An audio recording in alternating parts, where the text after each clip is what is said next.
Welcome everyone back. This is episode 3 of Oilers Lens. I'm your host, Matthew Panchishin. We got Austin Tame here. Austin, how's it going? Long time no see. So happy to be back, man. It's been a long month, but I guess it hasn't been quite a month for the viewers, but it's been a long couple weeks, and I'm excited to be back talking hockey. Yeah, you had a couple things happen to you on your side, and you know what? We're glad to be back. Like, we want to talk hockey. That's what we're here for. So we apologize for the wait.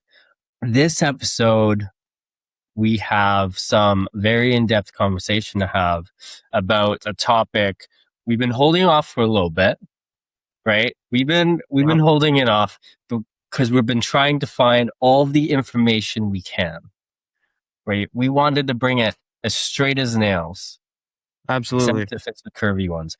The what do you think? Actually, I got a question for you before we even talk about this. It's Okay, so shoot. off topic, actually, because something else happened over the weekend, last weekend. Did you see the Odyssey? I did see the Odyssey. Yeah? I did. How, I what did you did. I think? saw it opening day. Oh, me too. Me too. Yeah. What did you think?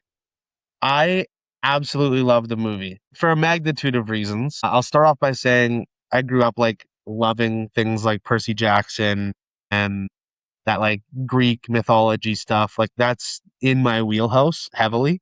So Mm-hmm. when I heard about this movie coming out, I was extremely excited for it. And it did not disappoint, in my opinion. I know there's some debates about casting, there's some debates about the different viewing experience, whether you're on the IMAX 70 millimeter or just on a traditional theater screen. Yeah, yeah, yeah. And all those I'm not going to argue about those things, but when I talk about that movie and how immersive it was and how it was a 3-hour runtime and I felt like it was gone in a flash, I didn't feel I don't know. I love that movie. I thought it was fantastic. The score was incredible. The cinematography was incredible. The way it was shot was incredible. Mm, Christopher Nolan is a genius, and I gave it probably I would say about a 9 out of 10. It's high up there for me. yeah. I mean, you know, a movie is good when we're out here talking about it and marketing it, and we're not getting paid at all for it. Like, I it's wish we us were, man. That'd be the free dream. marketing, free marketing. I I think thought you were a little I less thought it high was on it pretty than good. me. Huh? You were a little less high on it than me, so I want to hear your take. That's true. That's true. I thought it was like a 7 out of 10, like it, which may have been a hot take. This, I'm trying not to be so hot take here and there, but like there were some moments where the first time I watch a movie, it's all for that emotional attraction to it, right? I Yeah. want to see if it pulls you. And there was some pieces of the film when you know Christopher Nolan does these little parts so well, like an Interstellar, like an Oppenheimer, the Batman, and he does way more, and he does so well. But in this one, I was just left there being like, it didn't hit it. It didn't hit it like those ones did. It didn't And have then that I, big twist factor either. Like I know like a lot of people have gotten used to these Christopher Nolan movies that are like these mind-bending, big reveal, like massive twist type of movies. yeah, And this movie, I think some people forget that it's based off of a book, right? yeah, Like some people forget that this is not an original idea of Christopher Nolan, but rather a telling of a book. So yeah.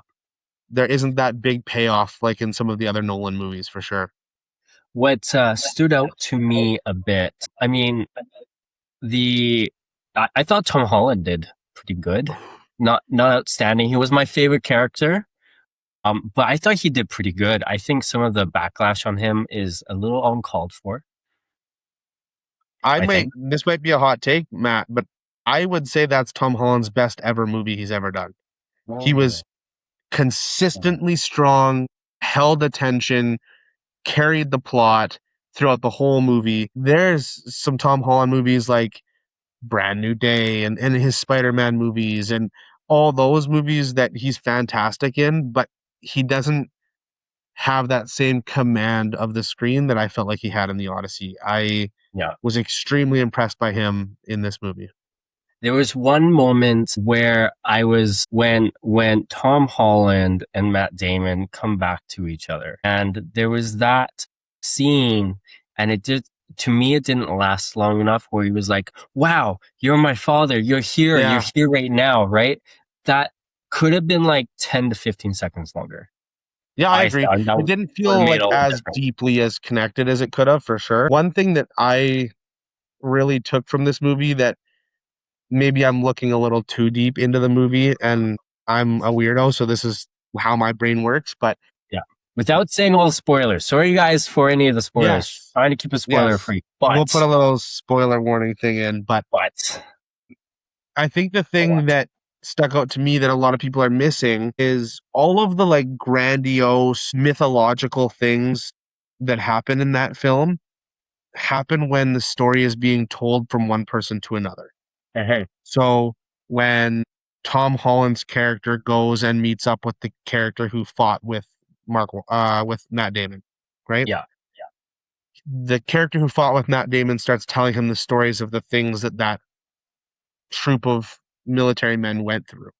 Yeah. And during that telling of that story is when all these crazy things are happening. And I think that that speaks to how myths and these stories are created. I Yeah. don't believe that those things happened, but these soldiers would tell this story in a way that made them seem close to gods because they made it through this.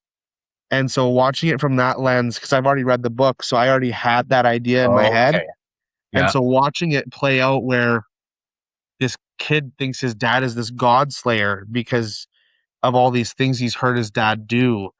I don't know. It was incredible. I am a huge fan. Mm, But I still think another hot take, Christopher Nolan's best movie is The Prestige. prestige. That's fair. For me, it is Oppenheimer. We're Interstellar. I think those are two like interchangeable.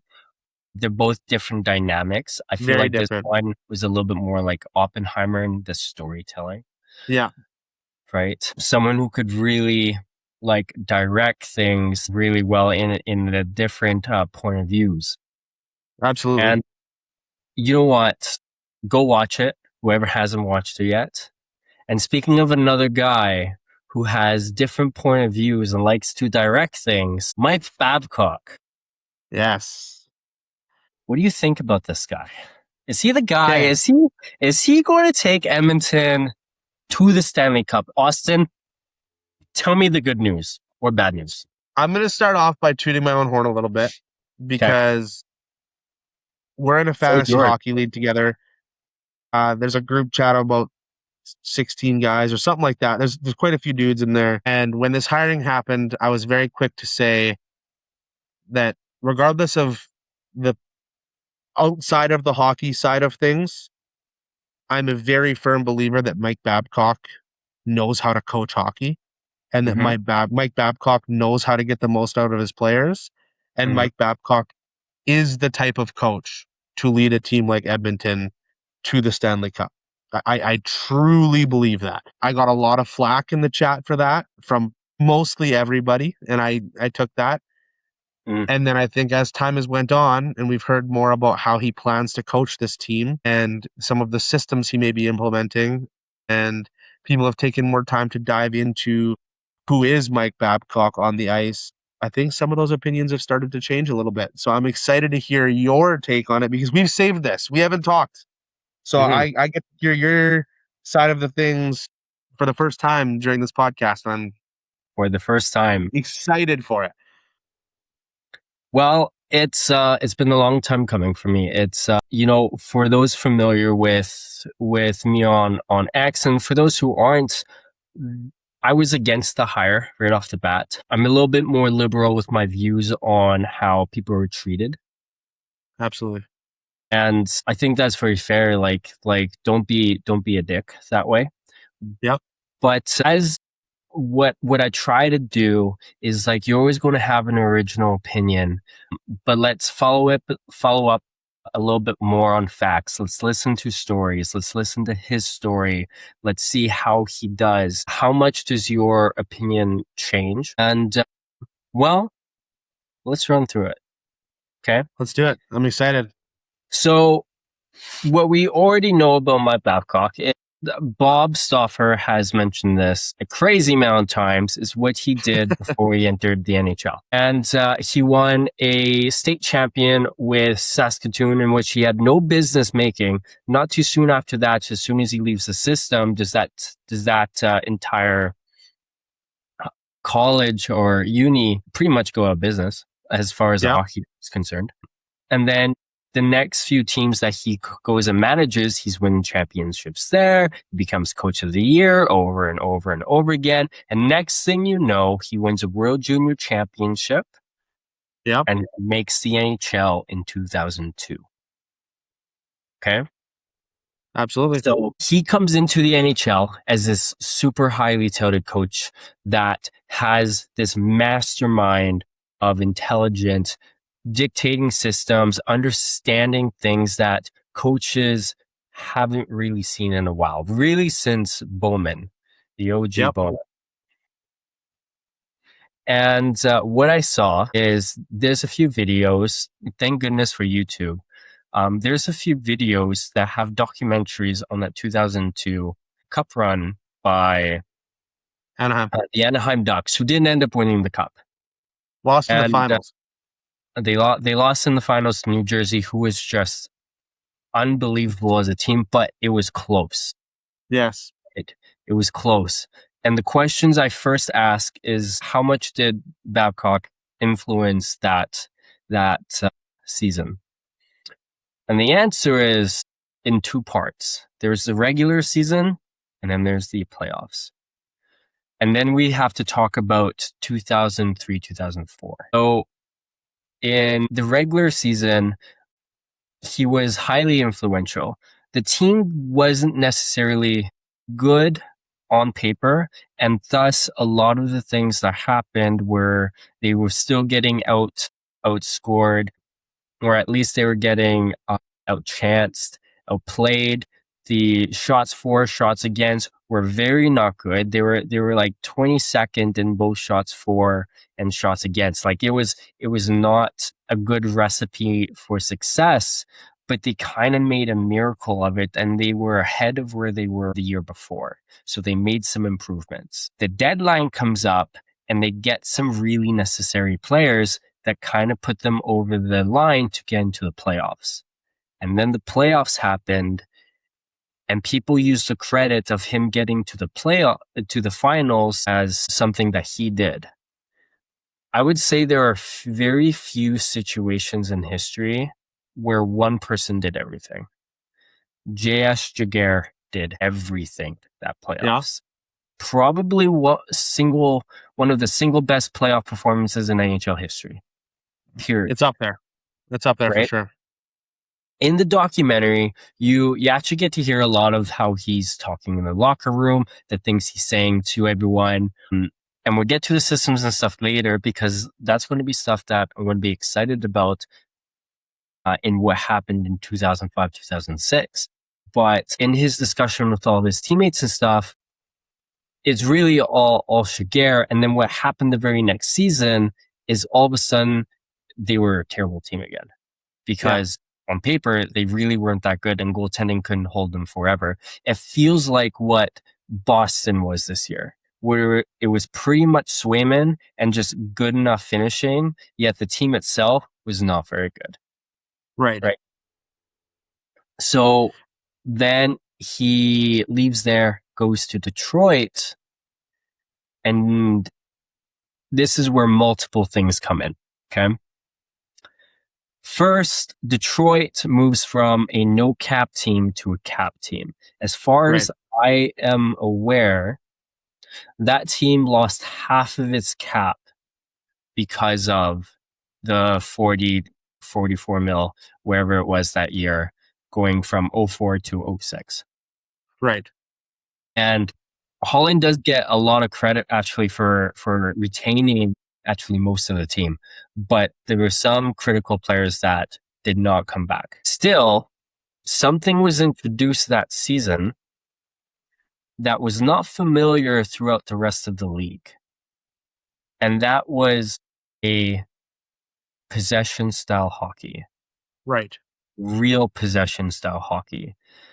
Something I'm excited to say is that one of the pioneers to possession is Mike Babcock. And though a huge chunk of his success is to a team that is wildly successful in the Detroit Red Wings, it still takes a good coach to keep them at that high level. So I think both things are true, that their utter dominance is coach related as well as it is player related. Can I ask you a question, Matt? Absolutely. We talk about this team in the Detroit Red Wings that was this super strong team that had all of these amazing players on the team. And people often use that as a way to minimize Mike Babcock's impact. Mm-hmm. And I can hear that argument and say, I understand where you're coming from. We're homers. We love the Edmonton Oilers. Mm-hmm. Am I crazy to say that he is coming into a team in the Edmonton Oilers in 2026, 2027? Mm-hmm. Are they as dominant as that 2006 Red Wings team? Probably not. But are we crazy to say that he's not coming into a team that's in the upper echelon of the NHL, that has two of the very best players in the NHL, that revamped their goaltending in this offseason, that has a super strong decor? Like, I don't understand this idea of them saying, like, oh, well, he doesn't count for anything because he coached an unreal team. Well, he's coming to coach an unreal team again. And Yeah. I think there's something to be said there. You know what? There is something to be said there. Edmonton is a terrific team. They're loads better than what they were last year, and they will be. And they made back-to-back Stanley Cup finals in the 2 previous years before that, Yep. or last. There really is no argument to be had that they're not a contending team, and they're not like one of the most, like they have one of the highest odds to even win the cup. Yep. So something to be said is, I mean, we don't have Lidstrom, we don't have Datsuk, but we got Draisaitl, McDavid, and Bouchard. Right. So there's a little bit more that we're going to talk about later in this episode. But just in the comparisons to the team quality, we shouldn't be too far from where the Detroit Red Wings are. In fact, we may not be far at all. We may be right there. When I look at 2005, I look at 2000 all the way to 2007, and it's more of a wash for me because all I can do is watch video. But Right. once you get 2007 and 2000 all the way to 2015, well, analytics are now involved. So I can kind of see where the things that are him, where the things are the team, and so on and so forth. What made him struggle, what didn't make him struggle. Something I've done a lot of research in for when you're looking at coaches is where are they creating an influence and where are the players creating an influence? Right. Like, for example, a power play is pretty much entirely the players. A Right. penalty kill is pretty much entirely the players. Pretty much, right? And then the 5v5 is more or less where you get the coaching really stands out because you can take two teams that are fairly similar, but if you put two different coaches in that team, you would get considerably different results. And we've seen this on multiple levels. I've done a lot of my due diligence to really, and as far back as 2007, I've looked at all these different comparisons, and it's really been a theme. And I think that's going to be one that continues. So Mm-hmm. at 5v5, mostly is what we're going to be talking about here. Detroit Red Wings were fantastic. So, in first and foremost, a 649 win percentage where he was tenured with Detroit. That's fantastic. Can't complain. 10 straight playoff appearances, franchise wins record, yada, yada, yada. 2 Olympic gold medals. Like, he can win. Stanley Cup. Uh, We left that and in. it has the Stanley Cup, the most important one of all.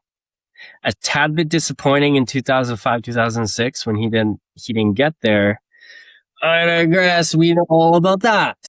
But There's a coach there who's really strong, and especially at the time, possession was such like it was way before its time. Yeah, Possession didn't really become a factor till the mid 2000s when Corsi was so dominant that people were looking at getting more shots than the opponent.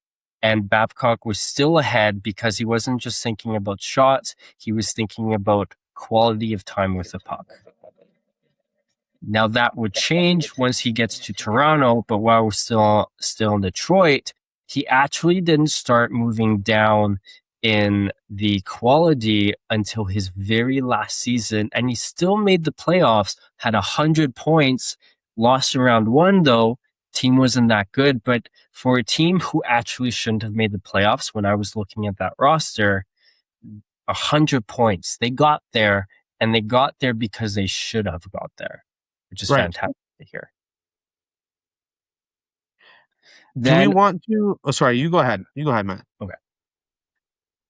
Then we move on to Toronto, and this is where things change because Toronto was certainly a terrible team. You know, that same year they were projected to go and get the first overall pick. What did they do? They went and got the first overall pick.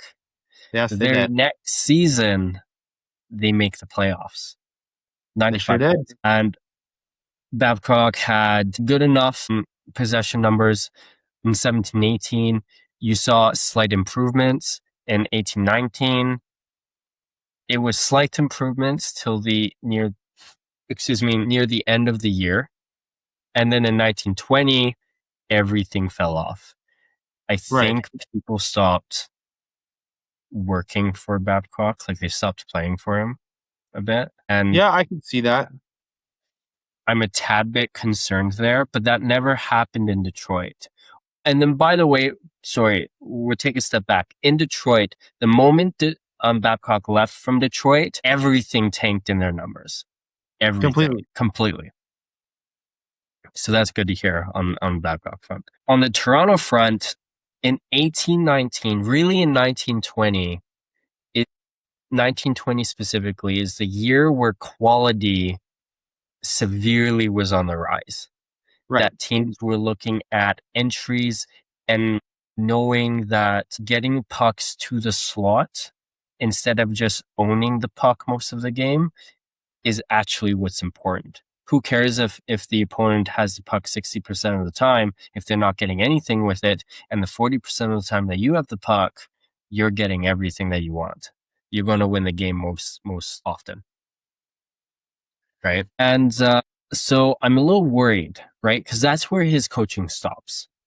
I'm a little worried that he's going to go back to that system. But if there's anything that has been said about Babcock, is he's one of the most intelligent and thorough coaches in NHL history. Agreed. So people said, right? So he's going to do a lot of research. He's going to be very in tune to I think he's going to look into how the game is played today. He's going to look into the roster that he has, and he's going to make a system that defeats other teams and encourages what Edmonton does best, which is offense. I 100% agree. And I think just to speak on his tenure with the Maple Leafs, like he took over in that 15-16 season and had an improvement on their 14-15 season. They went from a 415 win percentage up to a 421 win percentage, expected to be a bad team. But then if we look at the years following, he went up to from a 421 to a 579 to a 640, slight regression to a 610. Then that was the end of his career. He had a couple games, or I think 20 games in that final season of his contract there.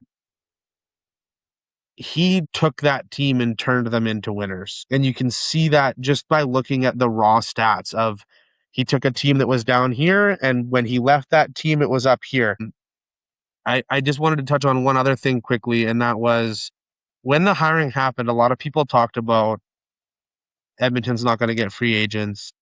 People aren't going to want to play for Babcock. One quick note on that is we have seen someone like Frederick Anderson, who has Mhm. played for Mike Babcock. come and sign with Edmonton, a Stanley Cup winning goalie who wants to come play here. There's more examples than just that. I Yeah. do think that Babcock is very good at getting a lot out of his players, and we can see that from Hmm. his winning percentage.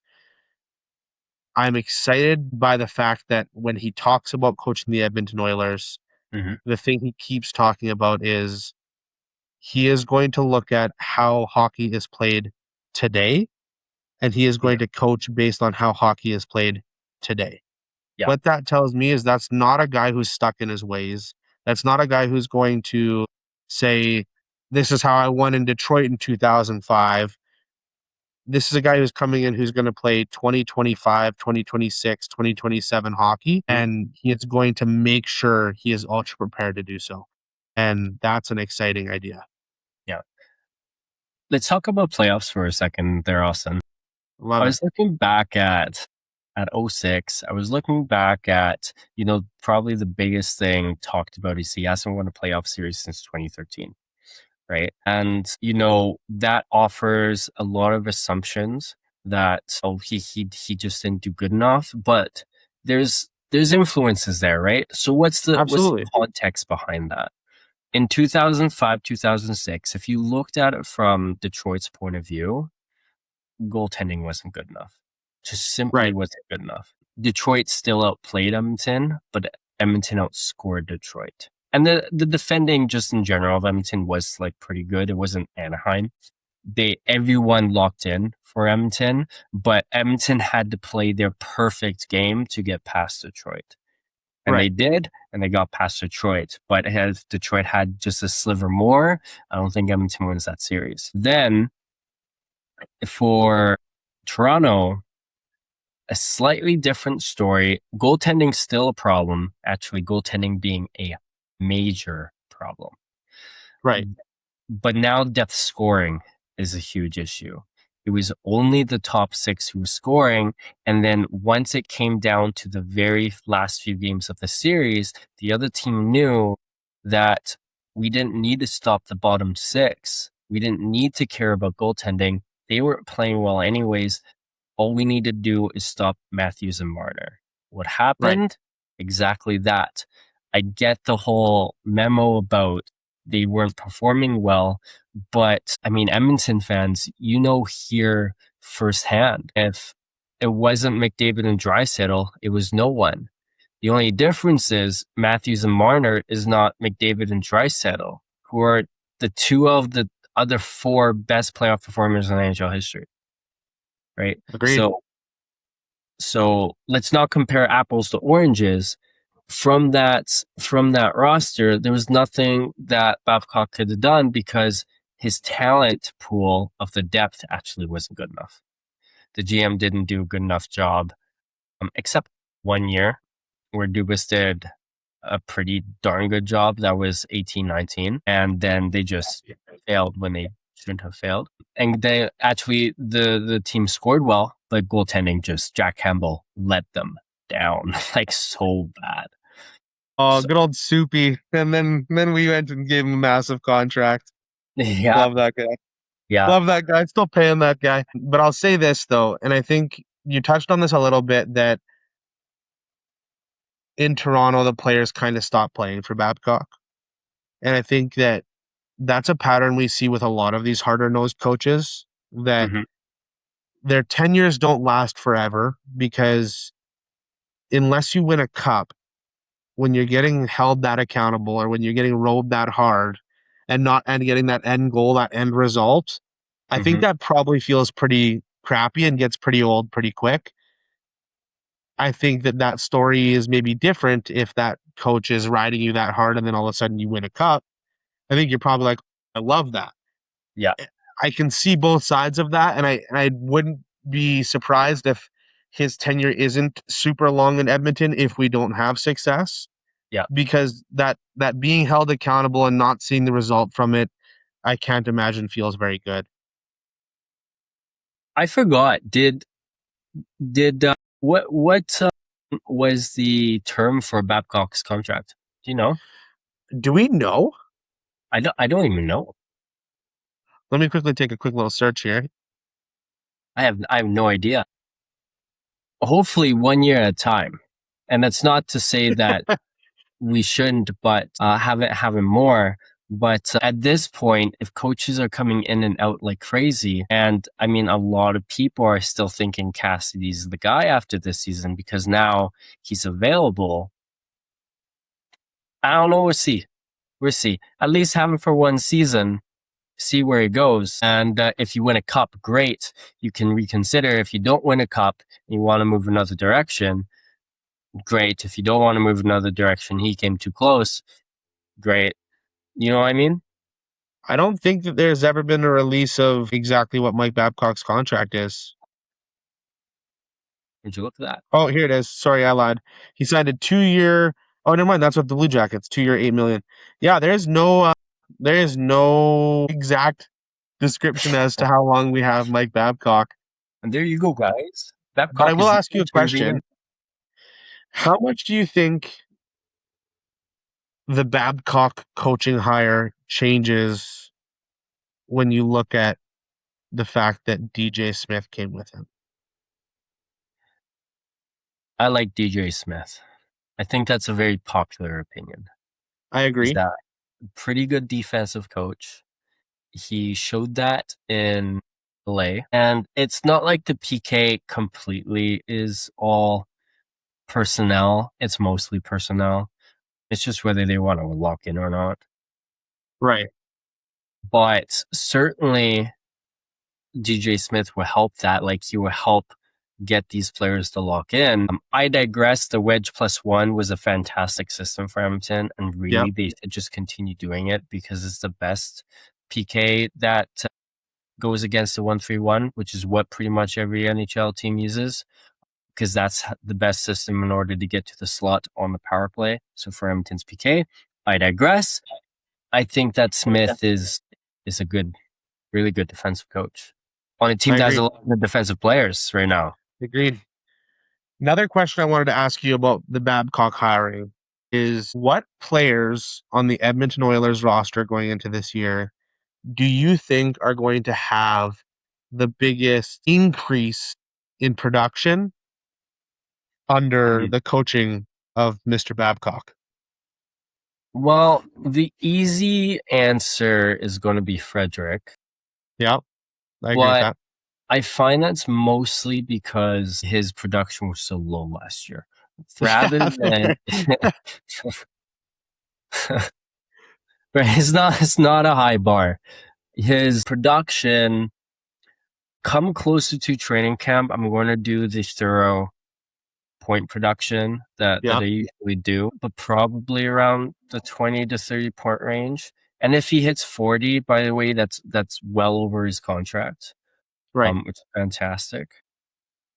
So Frederick's an answer.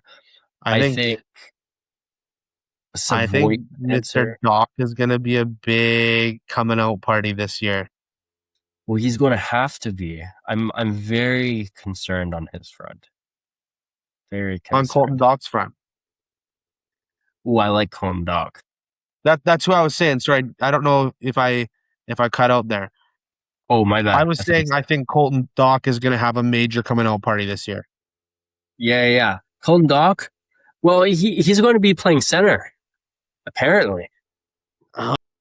We have spent Maybe. hours and hours and hours and hours and hours in our group chat talking about the line combinations that we're going to see in for the Edmonton Oilers this year, and I'm extremely excited and curious to see who ends up slotting where. But I could see him playing center, could see him playing wing. Szymanski's up in the air as to if Yeah. he's going to be there, and that changes things. There's so many question marks. You know what? I think they're just trying to get flexible.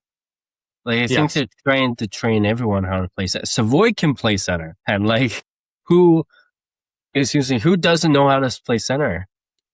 This, you know what? Talking about Doc a little bit, he's very defensive, but he has a little bit of skill that I didn't know that he had, or at least that he could bring at the NHL level, and he did it right. really well in his short burst.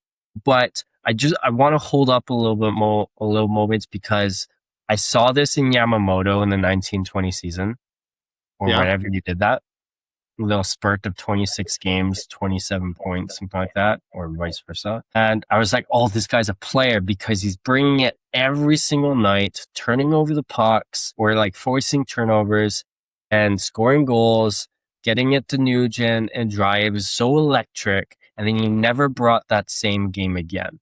So Right. I want to hold off on the super high dock train until I really see more consistency of that, because 7 games isn't enough. Although it was an amazing 7 games, he can certainly be someone if he does that consistency. He's no longer a fourth line player. Like this guy is a third line player and a really good third line player. If he plays to that type that he did last season for Edmonton, I think Dickinson is a good one. I think he will really surprise people.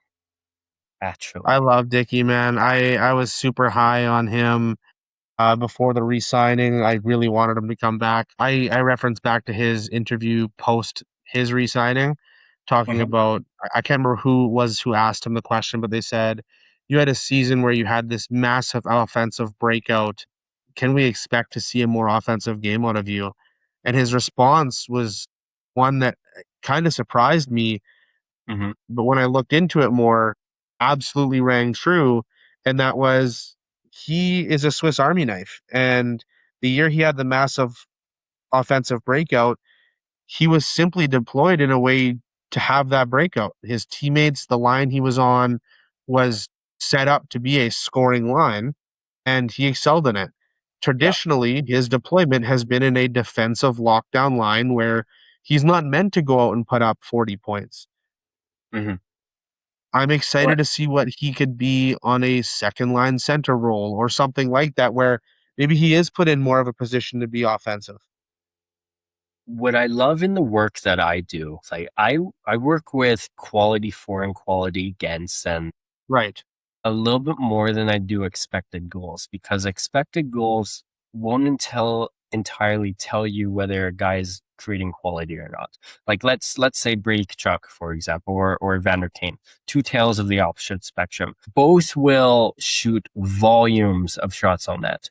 One would do it from the outside, and then one would do it basically in front of the goalie, but he'll only put it as pad. Like right, he won't actually score any goals. Hyman kind of is the same way in that aspect, where it's always from the slot, but like if he can just get it over the path. And so expected goals can sometimes be misleading. Like sometimes it's too volume related. right, And then uh, when I look at quality four and and see is that if it's above average, you're noticing that players are creating quality with the volume that they're providing. Now the question is, is the volume they're providing low or is it high? And then you ask the question, why is that? Could it be because of deployment, because of the role they are, or is it because of their skill level? Right. And so for Dickinson, what I found for Dickinson is he does have a slightly higher bit of talent in creating quality that would surprise you, but he's just strictly in that defensive role. right. And I'm not shocked to see what we saw in the playoffs because of that, because he was a storm in the playoffs. I look at that goal he scored in the playoffs. You know the goal I'm talking about. Yeah. That guy is a guy who is a player that can score goals. That was no accident. That was no mistake. This is a He's guy who knows patient. how to put the puck in the net. Yeah, this guy's patient. He's poised. He has handles. He's smart with the puck. Like Szymanski has a little bit of that subtlety too, where he's generating these chances. Is the volume there? Not really. But when he does have the puck on his stick, is he not wasting anything? True. Are the looks quality? Yes.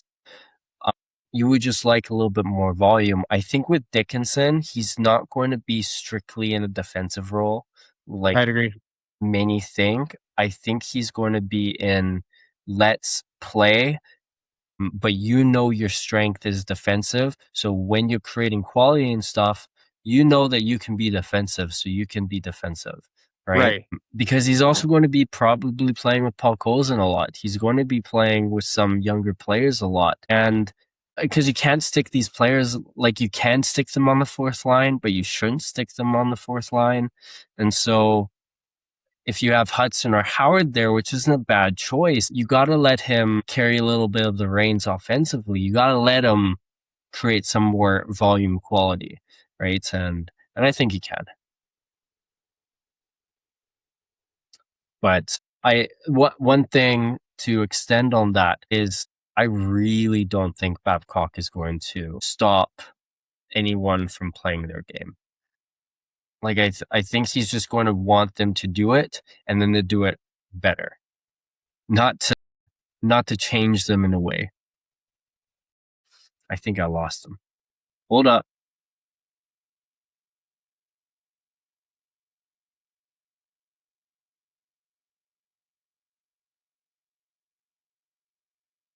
I can hear you now. He's back. Sorry, guys. Everything that happened, internet went down, run off a hotspot right now, and phone died. So got it turned back on, and we're back. I'm so sorry. Oh, good. Welcome back. On a hotspot, man. You were Dude, still going through all that with all of the that flood water and and everything. everything. Yeah. Waiting Yeah. for internet guy to still come. All the wiring got ruined. Anyway, so we're on the ghetto setup, but we're making it work. But we're making it work. Guys, we want to get these podcasts out. Trust us, Absolutely. we're trying. We're trying our best. Back to Babcock, right? He's because what I just said was there. I don't think he's going to prevent players from playing their game. No, I Like agree. he's really going to just try to say, "Hey, whatever your game is, do it better." Like Yeah. I want you Yeah. to be the absolute best you can be. So guys like Savoy, I think he goes up. Like I think he Yeah. gets better. Let's not talk about Howard. Let's talk about Hyman. I want to talk about Howard. Okay. I think he will. I think he will have a really good bounce back season. Not that like last season he was totally awful, but I think McDavid is going to do waves. Like I have a projected point basis that is a bit crazy, but in the last two times I projected McDavid's points, I was in on the dollar both times. That's So I right. think I'm safe to predict this here. One thing also to note with Babcock is I agree he's not going to make players change their play style, but I think what you're going to see is an elimination of lazy hockey. Yeah, Like Edmonton is notorious for we play 2 periods or we play 30 minutes of hockey or we play yeah. 20 minutes of hockey and expect to win a hockey game. The amount of times I've said that sitting on my couch, like, oh, well, we played the first 2 periods and then we just decided not to come out on the ice for the third. It happened endless amount of times. I just don't know if they know how to start. It's not like they don't try when they start. I just don't think they know how to like play their game immediately right off the bat. Like they try to feel the puck, and if the opponent lets them, then they're off to the races. And when the opponent doesn't, they struggle. Well, they're going to They struggle a that lot could more still when happen, they're going but to struggle a lot more when Babcock breaks a skate off in their behinds because that's what's going to happen. This guy will not pull punches. I firmly believe you will not see Edmonton starting. Like people are so impressed with the stat of like Edmonton's so good at coming back in hockey games or the kings of the comeback. Why are we proud of that? Like, sure, it's great we can battle back. How about we just don't put ourselves in the position to have to battle back? Like, exactly like how about let's not be down anymore? Like let's have the lead. Let's be ugh. not like top three in the league for having a lead for once. Yes, and I Please. think that Babcock is like I don't think Babcock is going to come in and tell McDavid that he has to change how he pushes off to start his stride or how, like Yeah. that's not what he's here to do. Yeah. He's here to work on a few things, and one of the biggest ones is work ethic, and that goes for McDavid and Draisaitl. Like I can show a lot of examples of Draisaitl giving up on plays that lead to goals. Like Yeah. I can't. He gets frustrated. He makes a misplay in the offensive zone, and you can see the frustration as he coasts back to center ice and watches Darnell Nurse be out of position, and it goes in the back of our net. Hmm. I can show you 100 examples of that. I don't think those plays will remain in Edmonton's identity. I think Yeah. those are the things that Babcock is going to eliminate. It will still like all plays where that like that would still happen. Like the game's too Sure. good to but for the most part, I 100% agree. The Babcock systems that are going to come in, I think they're going to be very similar to Carolina. Yeah, I agree. I think the defensemen are going to be very aggressive. I think that the forecheck is going to be very aggressive, and Edmonton's going to really handle trying to move the puck really well because every defenseman that they acquired is an aggressive defenseman. Yes. Everyone. Besides Emberson. Emberson's the only passive one, but I think he's on the way out. I don't think he'll last either. I agree. Right? McDumoulin is aggressive. Wallman's super aggressive. Murphy is aggressive. Bouchard, Ekholm, they're all aggressive. Shea is an aggressive demon. They're all aggressive. So and they're all good. Well, minus Shakir, they're all good at moving puck, like really good at moving the puck. Murphy just has no business being as good at moving the puck as he is. What He's a just doing contract, it. by the way. Yeah, Goodness love it. gracious. I love it. This It Wallman. aged so So, well. what do you feel about this Wallman hate lately? We're the Edmonton Oilers. There needs to be a sticky spot that everyone can hate on. It's just how it works. It's been like Yeah, that since I became a fan in 2006. There's always going to be a scapegoat. We lost Eberle because of it. Like there's always going to be a scapegoat in Edmonton. Darnell Nurse is no longer here, which means it very quickly changes to who's the next squeaky wheel in Edmonton, yeah, and the Wallman hate is out of control. I think he had a fantastic playoffs. I think we've seen back to back years where he's had fantastic playoffs. I think he had a tough season during the season this year when we had very little. I'm not going to get into Knobloch. You know yeah, my feelings there. yeah. The Wallman. I think that he was not necessarily put in positions to be extremely successful this year, and it reflected in how his season went. Can he be better? Yes. Do we need Yeah, him to be better? Yes. Did he prove in the playoffs again that he can be better? Absolutely. So yeah. that's what I'm riding off of. I think we see success from him. Well, luckily for him, I, pretty much the entire reason his game was so poor last during the regular season was just because of one little thing. He was trying to do everything, but I can be more specific than that. When he was defending, whether he was on the left or the right side, he kept cheating over to his other guy because his partner was always passive when he's an aggressive defenseman. So he's trying to take care of that, and there were so many 2-on-1s and such and such. So he was actually the one doing the wrong thing, but technically speaking, an aggressive system, which is kind of what Knobloch was trying to instill, but only half of his defensemen were doing that. That's why Right. Bouchard and Ekholm do so well. And the woman's trying, but he's doing everything. When you got to the playoffs and all of a sudden everyone was way more aggressive because everyone in the playoffs was great defensively. This includes Edmonton and it includes Anaheim.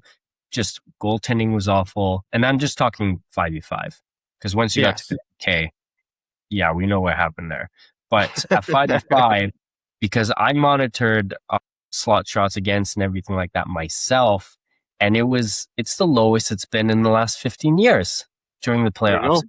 You would know that.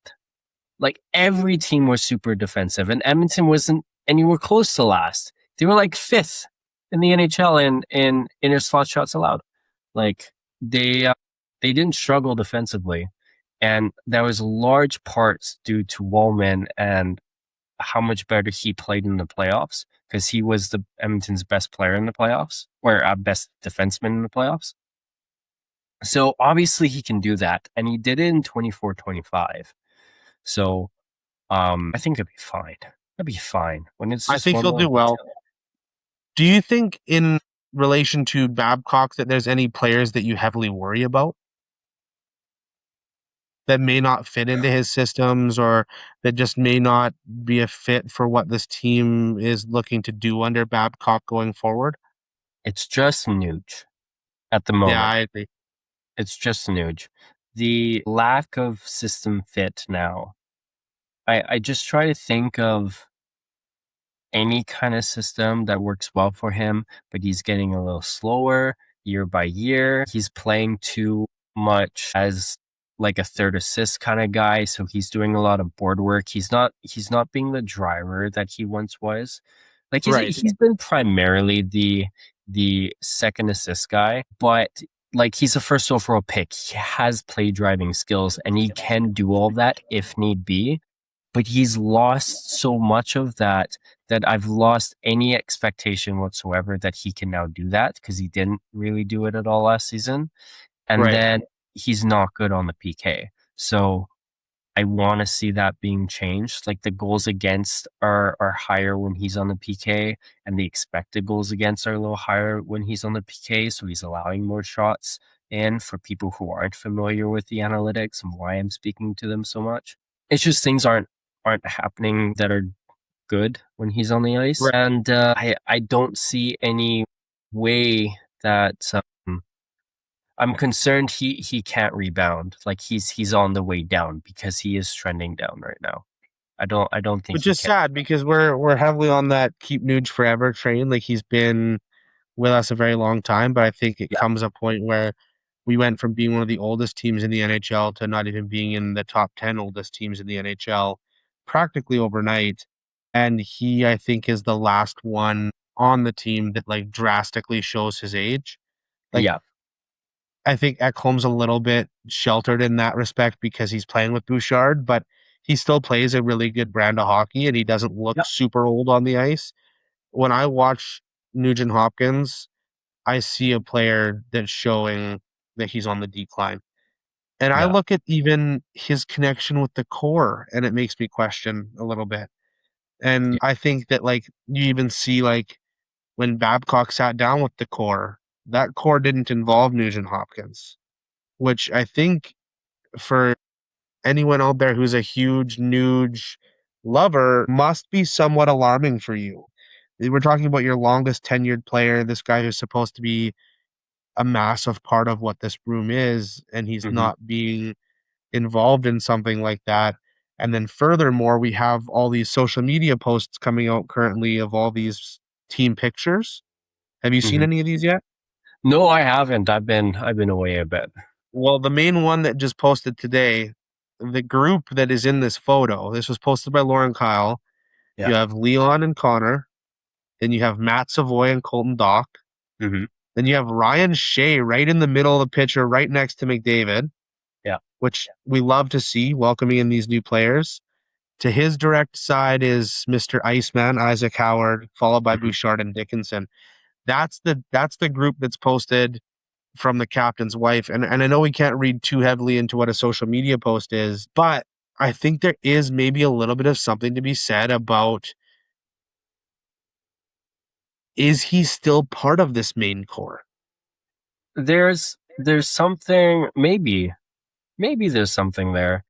I had a thought just now about just like a counter argument that Yeah, maybe Nuge is the one who benefits the most from Babcock because he's so comfortable in everything he does, and maybe that's the issue, yeah. that he plays just like, yeah, just way too comfortably. Like his spot's never getting taken, or he thinks he's good at something that he's no longer. Whatever the case may be. And I love Nuge. I hope he retires an Oiler. I'll say on record, like don't let anything that I have change. If Nuge is listening to this, Nuge, stay. I want you to play at the best that you can. I believe in you, but there are things that worry me about his game, and like I just want to see him be the best that he can. Hopefully that's still second line guy, but right now it's a struggle seeing him even on the third line. Like that's where I pencil him right now is the third line. Oh, it stresses me out. It is such a fall from grace, but the analytics Also don't lie. natural. And it's there's one thing that's never beaten, that is Father Time. And I think that Father Time has been catching up to Nuge for a little while now, and I think there is a passing of the torch moment that happens. Like I look at Savoy and I see a lot of what Nuge used to be. Like I just see him being a very similar player to what Nugent Hopkins was in his peak. Yeah. And I think there's an element of passing the torch that's gonna come down there. Yeah. We're talking about all of these players for those listening, and whether or not they're be positively or negatively impacted by Babcock, and we're do a bit of a 180 because we've slightly been avoiding this end of the conversation. And Yes. before we get to it, before we get to it, how do you like so far everything that I've said, everything that you know? Is Babcock a right fit? Before we get to the rest of it,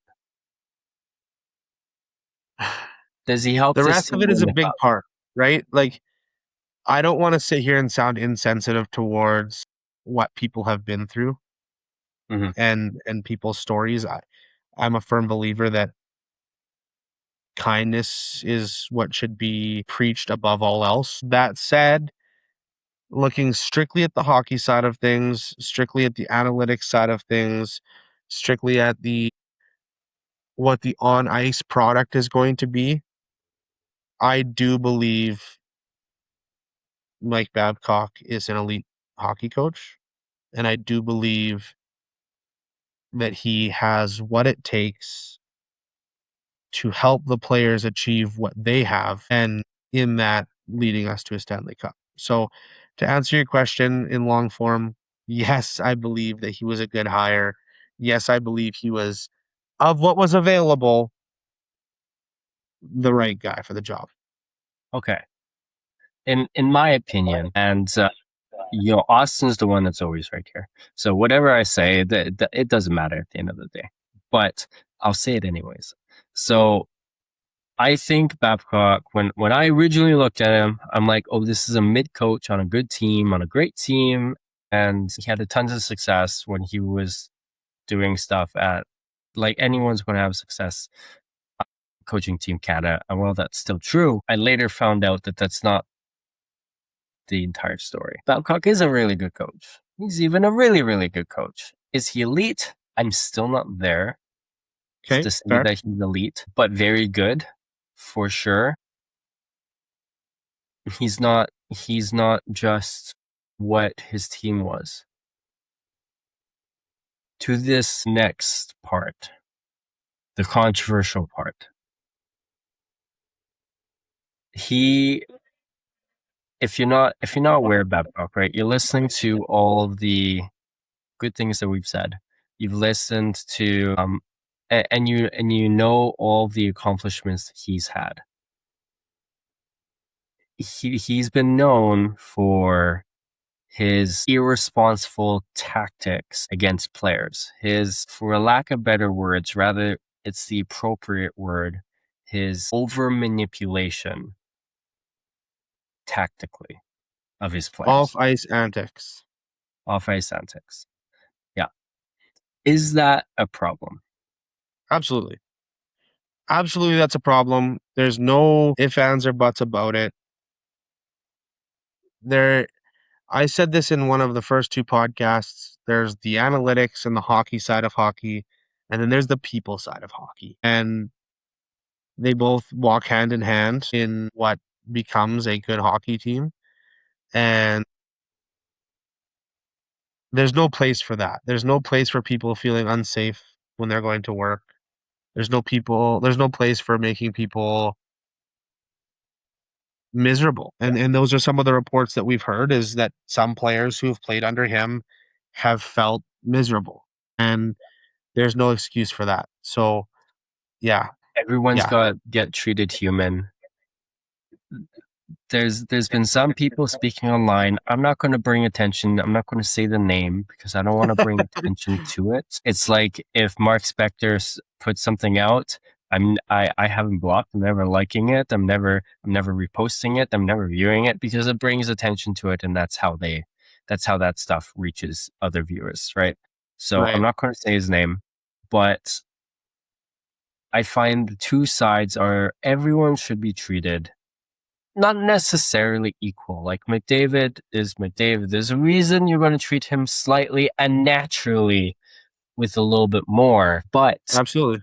there is a standard that everyone should be treated well, right? Right? Can we I not just think that all agree on that's that?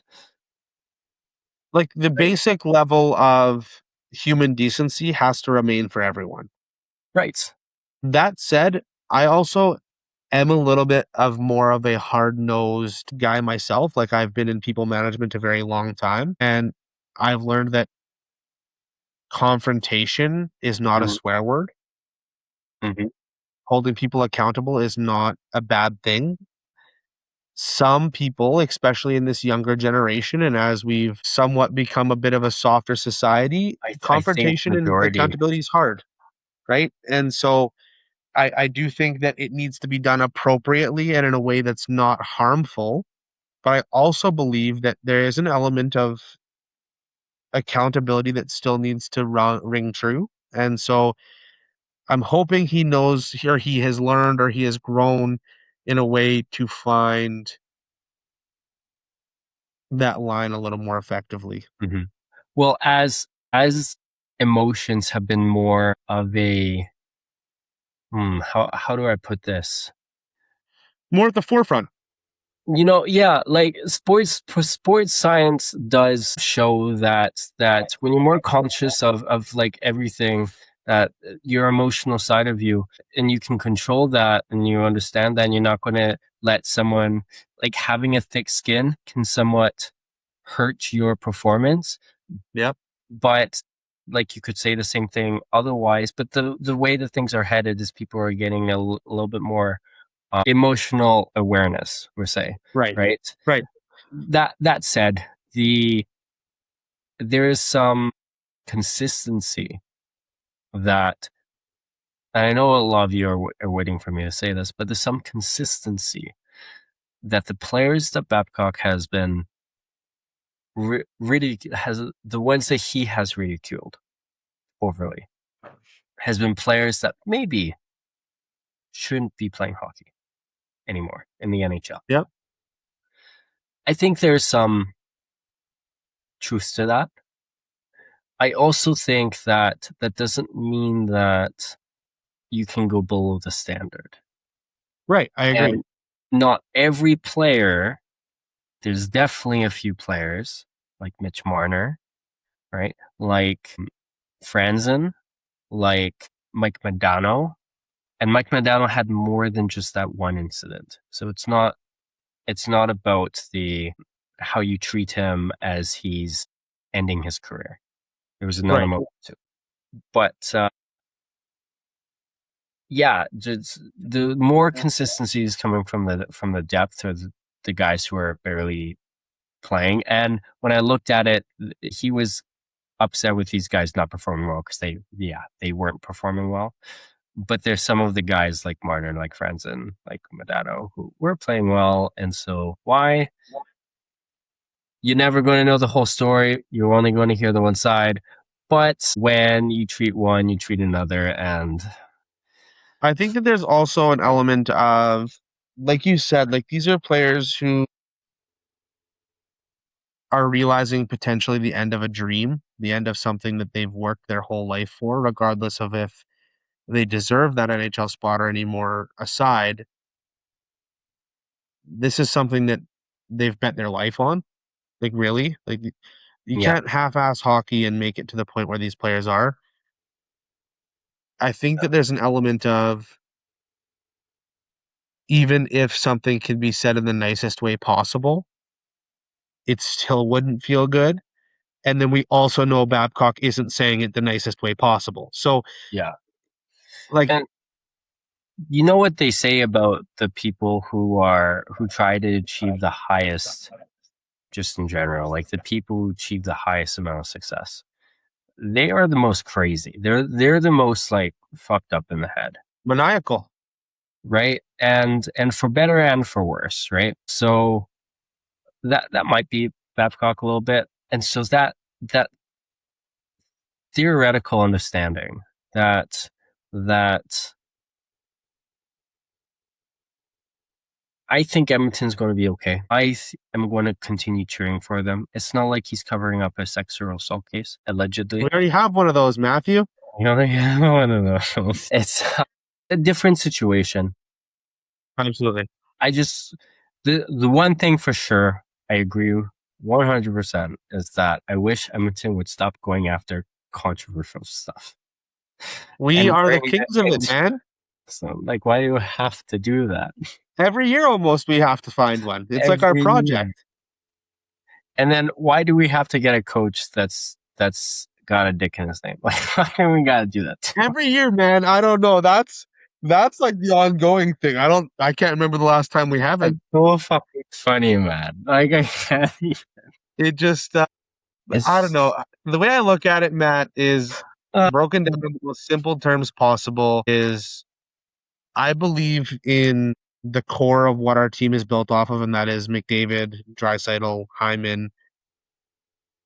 If they're willing to go and sit down with this guy, put everything on the table, be threatened by the NHL that they're going to do an investigation, still stand by the idea, get told by the NHLPA they're doing an investigation, still stand by the idea, investigation completes, still go through with the hire, then go on media and get grilled by these media guys, Mark Spector and whoever else, and still double down on the idea. At some point, we have to put some trust in the best players in the world. And what? Why? Why would we ever? I think that I can relent enough to say that I don't know as much about hockey or hockey coaches as these guys. And in the end, me sitting on Twitter yelling about it isn't going to change anything. The Edmonton Oilers are going to do what the Edmonton Oilers are going to do. I love watching hockey. I'm not going to let it affect me negatively. I'm excited to see an Edmonton Oilers team that is winning. And if the team believes this is going to do that, let's do it. I'm all for it. I agree. Have some critical thinking, guys. Have some trust in the players who maybe know a little bit more of the story. It's okay to have both sides. At the end of the day, is this coach a good enough coach that could get Edmonton over the hump for the Stanley Cup? I think so. Is the coaching hire controversial enough to be an issue? I don't think so. Is it something worth to be said? Absolutely. Can you be upset about it? Absolutely. But do you think he makes it through training camp this time? Hey, I mean, I'm hoping that we got no Cassidy to fall back on. He better. I'm excited, man. I think that we have lots to look forward to this season. Yeah, I think the media in general has kind of slowed down talking about Babcock, so I don't think the distraction factor is there either. There'll be a little bit once training camp starts again, but I don't think it's going to be a major issue. I'm glad we're talking about this now. Like, I'm glad that we're talking about Babcock after all of the noise is gone. We let time pass to clear our heads on it a little bit, and I think that was important because the immediate gut punch reaction was probably pretty similar to what a lot of people's was. And I think that taking the time to dig a little deeper, to look at those underlying factors, to really be able to formulate a genuine and informed opinion is very valuable. And we did that. And I think that we're in good hands here.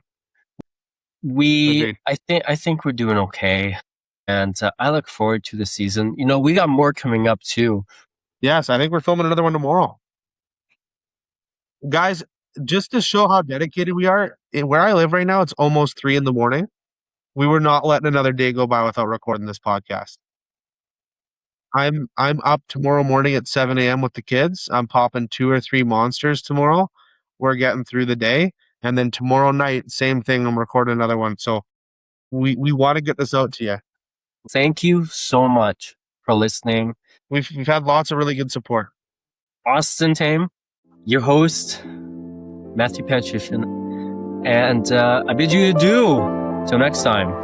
Later, guys.